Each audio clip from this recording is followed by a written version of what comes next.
Salam jumpa lagi di Lacak Arkeologi. Kali ini kita bahas apa beda masa prasejarah dan masa sejarah. Bumi terbentuk sekitar 4 miliar tahun yang lalu, kemudian manusia menempati bumi dan terus berlangsung sampai kini. Sudah banyak generasi manusia di bumi ini. Lebih dari ribuan tahun manusia menghasilkan kebudayaan dan peradaban. Jika termasuk manusia purba, maka penghunian bumi telah berlangsung lebih dari 4 jutaan tahun. Periode yang panjang ini secara umum dibagi dua, ya. Yang pertama adalah periode prasejarah, prehistori, dan yang kedua adalah periode sejarah atau masa sejarah, histori. Ya. Nah, masa prasejarah yaitu periode atau kurun waktu ketika manusia belum mengenal aksara, belum mengenal huruf, belum mengenal tulisan. Memang sudah ada lukisan gua, goresan di batu seperti bentuk geometris dan bentuk-bentuk lainnya, tapi belum dapat dibaca atau belum dapat disebut aksara oleh para peneliti.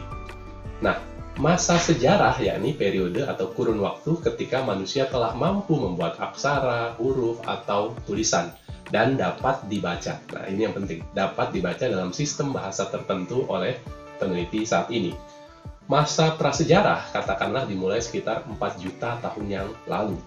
Batas masa prasejarah dan masa sejarah pada setiap bangsa itu berbeda-beda. Bangsa Sumeria yang tinggal di Mesopotamia di antara dua sungai besar ya, Efrat dan Tigris, mulai memasuki masa sejarah sekitar 6.000 tahun yang lalu atau sekitar 4.000 sebelum Masehi. Hurufnya disebut huruf Paku. Mesir memasuki masa sejarah sekitar 5.000 tahun yang lalu atau sekitar 3.000 sebelum Masehi. Hurufnya disebut hieroglif. Nah, Yunani, India, Cina, ya mirip-mirip mereka memasuki masa sejarah sekitar 4.000 tahun yang lalu atau sekitar 2.000 sebelum Masehi. Indonesia kapan ya? Kapan Indonesia? Indonesia masuk masa sejarah sekitar 1.600 tahun yang lalu atau sekitar 400 Masehi. Hurufnya adalah huruf Pallawa, huruf yang berasal dari India. Kalau pada masa kini dapat dikatakan hampir semua manusia telah memasuki masa sejarah. Nah, pertanyaannya, apakah batas masa prasejarah dan sejarah dapat berubah? Tentu saja bisa.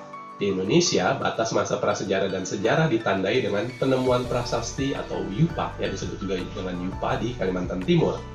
Huruf di prasasti tersebut berasal dari sekitar 400 Masehi. Jika ditemukan prasasti yang lebih tua, maka batas atau patokan prasejarah dan sejarah pun bergeser. Jadi, jika Anda menemukan prasasti yang lebih tua, lalu kita sama-sama dapat membacanya, hurufnya lebih tua, maka batas prasejarah dan sejarah di Indonesia akan bergeser, akan menjadi lebih tua dari 400 Masehi. Selamat mencari prasasti tersebut. Sampai jumpa lagi di Lacak Arkeologi.